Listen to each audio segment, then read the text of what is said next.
je suis content d'être sur ce plateau. D'accord ayca plaisir partagé donc dañuy daal di wéy rek ci liggéey bi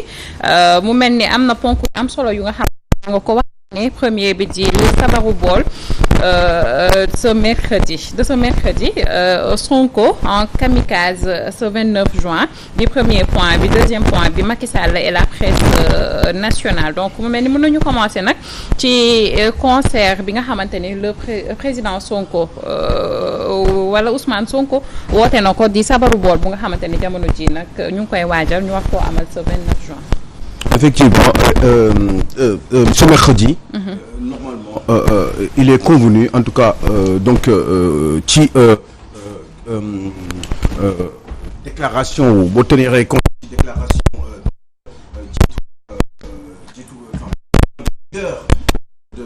coalition Yewwi Askan Wi Ousmane Sonko qui propose justement aux Sénégalais de se retrouver ce mercredi entre 20h et 20h10 et ben pour tëgg sabaru bool pour justement wax Macky Sall en tout cas déggloo Macky Sall coow gi nga xam ne li nga xam ne moom moo leen naqari parce que ils partent du principe que Macky Sall déggul ni Sénégalais yi dañu am lu leen naqari donc de ce fait Ousmane Sonko moo proposé Sénégalais yi pour que ñu def benn sabaru bool tëgg bool pendant entre 5 et 10 minutes pour justement tympaniser le président qui est censé ne pas entendre justement les doléances des Sénégalais donc eh ben ce sera ce mercredi est-ce que les Sénégalais vont l'entendre et que entre 20h et 20h05 20h10 dinañ ko def on verra bien mais j'avais un avis là-dessus c'est vrai que ça se fait partout dans le monde surtout dans les pays d'Amérique du Sud gars yi dañ koy def foofu énormément bu fekkee ne am lu leen naxari di tëgg ay bool di dox ci ay mbedd dans la journée mais en général duñ koy def ci biir kër c'est plutôt ci lors des manifestations lañ koy def di tëgg ay bool ça se passe beaucoup en Chili surtout dans les pays d'Amérique du Sud Guatemala dëkk yu demee noonu donc on verra bien ce que ça va donner mais en même temps aussi ce serait bien justement si j'avais une proposition à leur faire que ñu yokk ci aussi benn espèce de concert de ay ñaan pour ceux qui sont déjà morts parce que am ñoo xam ne dee nañu xëy na peut-être bu ñu leen ñaanaloon aussi en même temps defal leen tympaniser aussi les Sénégalais pour que dee bañ a amati dans ce pays parce qu'il y a des gens qui sont morts te xam naa ni dégg nga maam concert bool boobu bu ñu fi nekkoon xëy na dinañ ko def donc ça aurait été une bonne idée ñu ñaanal leen parce que yàlla xaral leen àjjana et puis suuf sedd si seen kaw ce serait une bonne idée et bon loolu bàyyiwuñu ci xel tympaniser tous bon voilà les gens meurent on continue le combat il y a pas de problème tout va bien donc je dis ça parce que c'est une ironie pour moi puisque je ne suis pas en aucun cas d'accord avec ça puisque de toute façon ñii dee fan yii yëpp man am naa ci lu ma naqari te bu doon sama sago du am et je pense que ni responsabilités yi ça relève et naturellement justement de ceux qui gouvernent ce pays et surtout de ceux qui sont justement dans l'opposition justement parce que des manifestations qui s'enchaînent je n'ai jamais été d'accord avec justement cela parce que encore une fois comme je l'ai dit hier 52 semaines moo nekk ci at bi pendant 52 semaines mënuñu di def tout le temps manifestation sous prétexte que ni dégg nga maam yoon daf ko tere ndax manifestation dans une grande démocratie dafa war a ànd ak xel parce que finalement l'objectif des partis politiques ou des coalitions de partis politiques ce n'est rien d'autre que d'arriver au pouvoir et ce n'est pas dans la rue qu'on arrive au pouvoir mais surtout justement cette capacité qu'il faut avoir de convaincre les populations pour que effectivement population yi ñu xam exactement lan moo leen tax a jóg yéen dans l'opposition et qu'est-ce que vous avez envie de faire si toutefois vous arriviez à dégager justement celui justement qui occupe ce pouvoir en ce moment muy nguur gi loolu la ñu war a def ci nguur gi def le tour du Sénégal def le maillage dans le pays dem wax ak sénégalais yi wax leen pourquoi ce régime-là avec Macky Sall au pouvoir est un mauvais régime ce régime-là avec Macky Sall n'a rien foutu depuis 10 ans ce régime-là avec Macky Sall c'est un régime dictatorial ce régime-là avec Macky Sall c'est un régime de corrupteur de corruption de tout ce que vous voulez en tout cas l'essentiel c'est que mu nga mën a atteindre les populations pour que li ñu leen di wax ci seen bor ci seen xel ak ci seen xol ak ci seen i bët ñu teg ci seen bët xam ne yéen ñi li ngeen di wax dëgg la comme ça bu élection jotee ngeen fal leen parce que objectif u parti politique encore une fois j'insiste là-dessus c'est vrai que c'est bien de faire des signaux def ay manifestations mais des manifestations qui se succèdent et qui apportent des morts ak ay blessés ak ay nit ñoo xam ne ñi perte seen liggéey ak justement la maîtrise pendant cette période-là de l'avancement, si je peux le dire comme ça, de l'économie de ce pays, je ne suis en aucun cas pas d'accord du tout. Par contre, des fois, surtout quand il s'agit des histoires de xawma ay affaire u liste ak yi demee noonu, donc je serais peut-être beaucoup plus à l'aise si c'était justement bu doon dëgg-dëgg pour dégg nga maam ay taalibe yu nekk ci mbedd yi la wala ay dialyse yu ñu war a def wala ay cancer wala les hôpitaux qui ont des difficultés wala ñi nga xam ne dañu feebar wala le problème de l'employabilité au Sénégal bu boobaa man d'accord naa ci parce que yooyu laa gëm mais pas parce que justement une liste a été foreclose tout simplement parce qu'il y a eu des erreurs et il y a eu un quiproquo entre justement ñii di organiser élection yi ak ñi nga xam ne dañu nekk dans l'opposition mu doon coow boo xam ne wax dëgg yàlla mënuma leen ci sóoraale parce que je sais que ni ils sont imbus que de leurs intérêts personnels muy ci nguur gi muy ci opposition bi. Par contre bu fekkoon dañu jógoon des manifestations quelquefois des fois pour alerter le monde, alerter les Sénégalais par rapport à la pauvreté ambiante qui existe dans ce pays, en ce moment-là je serai totalement à 500% avec eux. Mais il se trouve que affaire ay liste la et des manifestations qui s'enchaînent comme ça li gën a am solo mooy dem wax ak population yi fexe def seen kamtalaay kàttan ba ñu comprendre ni ce monsieur qui est là qui s'appelle Macky Sall est très mauvais et que il n'est pas bon et que cuune la et que xamul dara et que liggéeyul dara ci réew mi et que li ñu war a def mooy yéen Sénégalais yi dama leen bëgg gëmloo ngeen xam ne lii moo tax man ma bëgg jël nguur gi lii moo tax ñun ñu bëgg jël nguur gi pour dégager ko définitivement comme ça ñun bu ñu fi ñëwee ñun aussi lii ak lii la ñu war a def ñoom lii ñu doon def ñun nii lañ ko nar a defee et cetera di ko expliquer Sénégalais yi wax ak ñoom ci agriculture bi wax ak ñoom ci pêche bi wax ak ñoom ci mbaykat bi wax ak ñoom ci nappkat yi wax ak ñoom ci comment on fait pour avoir une autonomie justement ou une souveraineté alimentaire na lay def pour ceeb bi am ko suñu farine bi suñu blé bi ak dégg nga li nga xam ne moom la ñu dem di jëndi bitim réew nu mu tudd mooy le blé là ak mboq yi nga xam ne moom la ñu dem jëndi ay 50 000 tonnes de cargo ñooy wàcc chaque jour justement pour wàccee pour comment dire pour génne nu ñu koy waxatee pour wàccee fi ay bateau juste parce qu'il y a quelques personnes ay commerçants lañu ñooy dem teg dil boobu jënd ay bagages ñëw jaay ko am ci ay milliards croiser les bras entre ñoom la ak seen famille en général mënuñu sax 10 personnes. C'est ça qui fait que ni ngay gis Sénégal ay milliardaires yoo xam ne amuñu employé wuñu sax 10 personnes dans ce pays là. Et ça c'est terrible et ça à mon avis c'est à ce niveau-là qu'il faut qu'on parle aux Sénégalais pour yee leen ubbi seen kan wax leen exactement comment fonctionne ce pays et que ay benn junni nit ci 17 millions de Sénégalais ñoo téye réew mi téye xaalis bi yu mel noonu la ñu wax di waxtaane ak Sénégalais yi waxtaan ak ñoom dem mais loolu dafa metti li may wax ni c'est pas facile parce que il faudra faire le tour du Sénégal il faut aller dans toutes les communes d'arrondissement il y en a je ne sais plus combien de milliers dans ce pays-là dem ci àll bi wax ak ñoom wax ak population yi wax ak baykat yi wax leen exactement pourquoi ce gars-là li mu def baaxul et qu'est-ce qu'il faudrait que je fasse exactement. Rapidement aujourd'hui on va faire vite il faut ñu gaawantu parce que waxtu tuuti la quelques secondes lay doon. Pour rejoindre li nga wax. Parce que finalement j'ai posé encore je repose cette question à qui profitent ces morts. Aujourd'hui il y a des urgences sociales au lieu qu'on s'occupe des urgences sociales les policiers nous dépanisent. Le 1er février 2012 exactement lorsqu'il y avait des violences préélectorales entre le 30 et le 31 janvier 5 décès à l'époque. Macky Sall qui adresse une lettre aux Nations Unies pour dire qu'on doit ouvrir une enquête. Il y a des morts au Sénégal. Aujourd'hui, c'est presque combien 17. Où en sommes-nous? Finalement, on est tympanisé, on attend l'emploi, on attend des urgences sociales. Loolu la ñuy xaar ci politiciens yi et non cette violence qui a atteint son paroxysme. Il est grand temps qu'on s'assoie autour d'une table pour discuter. Est-ce que su ma jëlee damay bañ mu gudd te Aliou Sow. non mën nga wax quelques secondes vas-y. bon man fi may ñëwee moom mooy Aliou Sow li nga wax dëgg la que manifestation ak mort moom xëy na manifestation am na ndax droit moo ko maye mais aussi mort kenn du ko cautionner nekk loo xam ne parce que ku ko xool ci yow xool ko ci sa rakk wala sa jarbaat donc du nekk lu la neex mais aussi li nga wax noonu dëgg la ci politiciens yi ñu dem daal di campagne ci bokk na ci Sénégal partout. bokk na ci Sénégalais nekk ci diaspora wax leen loo xam ne dañ koy gëm mais aussi bul fàtte ne nguur gi fi toog aussi jàkkaarloowul ak benn opposant nañu ko waxte dee jàkkaarloo ak benn opposant bokk na ci opposant yi nga xam ne ni ñoom ñoo fi waroon a toog ak moom depuis 2012 ak léegi ku ci nekk fexe na nu mu la rayee politiquement donc kooku pour nga mën a teggit sa tànk ci loolu nga xam ne mi ngi la koy lala ci ay ndëgg sërëx di la yóbbu ci kaso bi waaye itam di la malmené di la yóbbu feneen foo xam ne nii xëy na dootoo am légitimité pour taxaw politiquement kooku déjà loolu xeex la ak moom ba pare parce que fi mu ñëwee aussi nañu ko waxte dee mooy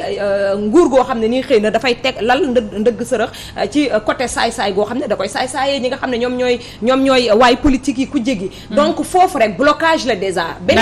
beneen li nga xam ne moom mooy lii mooy ñii waay politique yi ma gis ñu nekk fii ñoom ñoo am li nga xam ne moom moo di discours boo xam ne amagul rupture ak diggante ak ñoom ak seen ñenn ci seen ay militants bokk na ci discours boo xam ne xëy na ba ñu jógee di politique aussi nekkoon na loo xam ne dañu ko doon tenir ba am na ñenn ñoo xam ne sénégalais yi ñoom ñoo leen topp xëy na loo tax ñu teg fee discours bi yaakaar ne ki nga xam ne moom la ñu janoon wala dem ak moom ci ay élection bokk na ci koo xam ne nii xëy na beneen stratégie la ñu war a teg aussi nañu wax ci kan moo aaye manifestation ak lan moo tax ñu aaye manifestation ak lan la ñu suñu droit may ci kaw ñu mën a war a manifester wu ak yeneen yu ni mel tamit lan moo tax ñu faat doomu aadama ne manifestation warul tax ñu ne dañoo war a rey doomu aadama dem dugal ko ci bopp sénégalais ba ku ci bëgg a manifester wu sa yaay ne la boo génn ñu rey Mbaye Laye quelques secondes li ma ciy bëgg a wax daal maanaam muy politiciens yi muy opposition bi du gouvernement bi tey ñaxtu naam nit am na droit pour def ko mais tey tamit pour yee nit ñi pour xamal leen ci jamono ji yomb na jamono bu njëkk xëy na manifestation li tax mu doon bëri maanaam mooy tey information yombuloon pour mu doon jàll ci nit ñi tey boo xoolee ci terrain bi la ñuy wàcc opposition bi ci terrain bi la ñu war a wàcc mais ci naka lañ ci war a wàccee ci ban façon ci ban doxalin gouvernement bi tamit nit ki bu fekkee ni manifestation droit la tamit du koy yenn aaye manifestation yu bëri yi dina mën a indi lii kenn ku ci nekk doxalal dëgg nekk ci dëgg tey Sénégal jëm ci kanam daal. D'accord Aliou Sow. En réalité vous avez raison vous avez raison parce que ñaari côté yëpp dëgg la mais boo gisee mën na leen di ŋàññi ñoom ñëpp c'est parce que ku si nekk sa bopp ngay sóoraale parce que bu doon l'intérêt du pays rek kon dinañ def li nga xam ne moom la Théodore wax léegi nii Sémédo mooy ñu toog ci table mais ñaata yoon la ñuy toog ci table au Sénégal mais toog ci table yooyu toogu table hypocrite la toogu table yoo xam ne la ce n'est pas amuñu parce que au moins ces hommes politiques quand bien même ils peuvent ne pas être d'accord ci ay yoon bi ñu war a jël pour Sénégal développer waaye li ñu war a njëkkoon na def mais au moins am na benn affaire boo xam ne dañ ko war a déggoo ñoom ci seen biir moom mooy mbëggeel bi ñu bëgg Sénégal ak développement bi ñu bëgg développement Sénégal mais man dama gëm ne en général ils ne sont pas là pour le développement du Sénégal ils sont là-bas parce que s'ils étaient pour le développement du Sénégal booy xool seen liste yi da ngay comprendre tout de suite que ni gars yi ay poste de responsabilité la ñu bëgg mais bëgguñu développer Sénégal parce que mun nga développer Sénégal yow ci sa xam-xam te pas forcément doo xëccoo ay liste mun nga def leneen pour développer sa réew en général nos hommes politiques liggéey bi ñu mës a am seen àdduna ba ñu retraité mooy homme politique la ñuy doon homme politique la ñuy doon et homme politique la ñuy doon encore mu ñu doon leneen mais benn blocage je termine si Thioro juste 30 secondes si ça te dérange pas mooy pour tontu rek li nga wax noonu sànq par rapport ak blocage bi des fois l'opposition le seul interlocuteur qu'il peut avoir ce n'est pas forcément l'État c'est le peuple sénégalais moo tax ñu war a dellu quel que soit l'État ce qu'il peut faire ñoom li ñu war a def mooy ñun comment on doit faire pour changer le pays ok mi ngi ñuy sonal mi ngi ñuy làq jant bi mi ngi ñuy def lu neex mi ngi ñuy toroxal d'accord naa waaye ñun au moins on a le droit d'aller et de venir d'aller voir les populations wax leen exactement ce qu'on veut parce que dañ def mais bu ñu demul élection est-ce que dinañu mën a non élection dina am non dama ne non du ay kii parce que peuple bi ñoom ñooy choisir parce que ñoom ñoo yor le dernier mot ñoom ngay dem waxal il faut que ñu comprendre exactement ce qu'il en est te pour loolu peuple bi ba léegi mënuñu comprendre ndax peuple bu ñu comprendre loolu du ñu dem di taal station totale comprendre lu ñu loolu yooyu c'est extrêmement rare nga koy gis am na nag dans les grandes démocraties mais ñooñu en général ñoo koy def parce que ay wuyu lañu mais en général fii au Sénégal ñi di def yooyu yëpp dañuy la ñuy àndal parce que tout simplement ils pensent que ni ñi nekk ci nguur gi ñoom tam dañ leen bañ te ñi nekk ci nguur gi aussi la ñuy àndal vis-à-vis des opposants donc forcément li ñu war a def mooy il faut que mu doon liggéey àndee aussi diaboliser politiciens yëpp est-ce que dina am ku toog comme tey ji président le débat d'idées doit primer le débat d'idées en 2011 le débat d'idées doit primer mais débat d'idées bi ak diabolisation bi mais loolu il faut parce que c'est le cas parce que c'est dans leur majorité mais ñoom noonu la ñu mel mais xoolal ñi fi nekk ci réew mi depuis des années Thioro ils sont tous pareils yaa ngi dégg man bu ma gisee ni Macky Sall di liggéey ak ñoom Moustapha Niasse man loolu yuuxu naa ko ba sonn musuma ko nangu parce que ce sont des gens qui sont là depuis longtemps bu ma gisee ni Ousmane Sonko nekk ci benn itinéraire après jóg Sénégalais bëgg ko une bonne partie mu nekk troisième ci élection présidentielle nekk pratiquement le chef de l'opposition di liggéey des anciens encore di wax di contredire boppam je me dis que ils sont tous pareils parce que en réalité ils ne sont que dans des calculs qui puissent leur permettre d'atteindre assez rapidement le pouvoir te loolu man moo may gis parce que kuy yàkkamti jël pouvoir mais pouvoir dafa metti ku koy xeex pour bëgg ko jël tout de suite c'est parce que xam nañu pouvoir dafa neex mais lu metti kenn du ko xëccoo en général bu ñu la ko joxee da nga war a moytu.